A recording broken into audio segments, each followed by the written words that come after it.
I think it changed my politics in two ways. It didn't change. First thing I noticed is that left versus right matters a lot less than I thought it did because I have been laughed, and I have it on film, laughed out of legislatures by both people on the left and the right. And I've had people on both the left and the right co-sponsor bills and say, I'm going to go to bat for you. I don't care if I'm sticking my neck out. It really seems to be a difference between politicians that listen to their constituents and politicians that listen to lobbyists. And I've noticed that distinction much more clearly. That's what matters. Are you someone where, as if if a group of 10 people shows up to your office and explains something to you, you'll take the time to listen? Or are you only going to listen if they're showing up from CTA, Apple, or Google? That is a very clear distinction that I've noticed from the time that I've spent doing this. And in my YouTube comment section, I will see all the time the constant fighting between the two sides saying, of course, this is the side that's going to support it. No, that's the side that's going to support it. And in reality, I'll always have to remind them, that's not what it's about. You need to vote for someone that actually listens to you, that is open to like letting you in your office and letting you change their mind.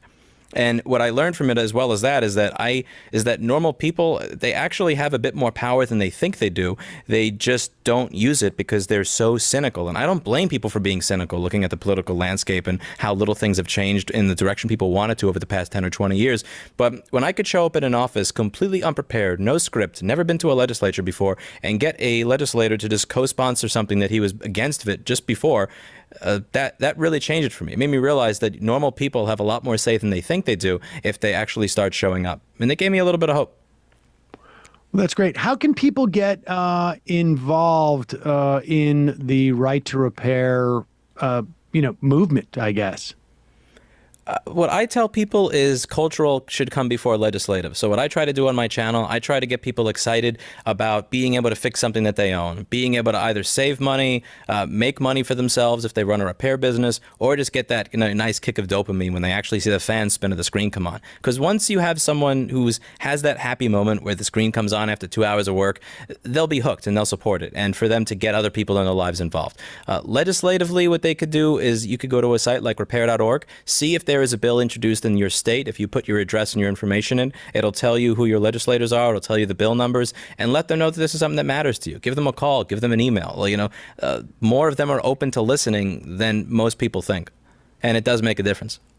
What is the breakdown that you've come across? If you had to say percentage, who are listening to corporate lobbyists versus the people who knock on their door, where their constituents. Give me some percentages.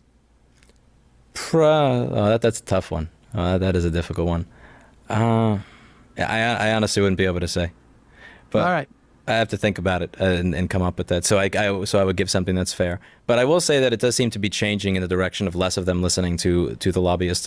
The thing here that's important is that the American system, when it comes to politics, is set up for gridlock. It's very cautious. I would rather that nothing get done rather than something get done and it be bad. So it really doesn't take a large number of people listening to a corporate lobbyist for this to not pass. It only takes one or two people that to clog up the works at a particular area for nothing to get done. And that's what makes it so hard for us to get anything done, because we need to get such widespread support in such a short time period from so many different people. And there are times where, this person is becoming the ambassador to Ireland, or that person is moving on to a new position. We've had times this year and also 3 years ago in New York where we actually do have a champion for our bill, and then they get promoted to another position, and then they get replaced, and then you have to start from scratch convincing the new person of everything. So Louis Rossmann, real pleasure to talk to you. Owner, founder, Rossmann Repair Group, and you can check out his YouTube page. We'll put a link to that in our podcast and YouTube description. Thank you so much for your time today, man. Really appreciate it. Thanks for having me on. I really appreciate it.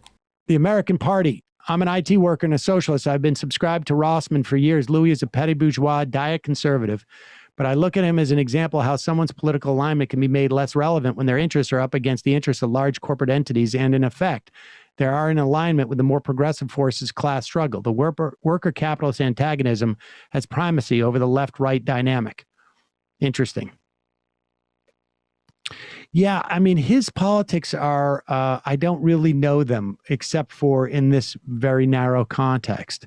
And I did get the sense that, I wouldn't necessarily love some of them, but if there's an alignment here, that's pretty good. And his other politics, I don't know how, it would depend on how bad they are, but I don't imagine that they're that bad. Folks, there's more of what you've just saw where that came from. That's if you hit the subscribe and like button. Thank you. Really? Thank you.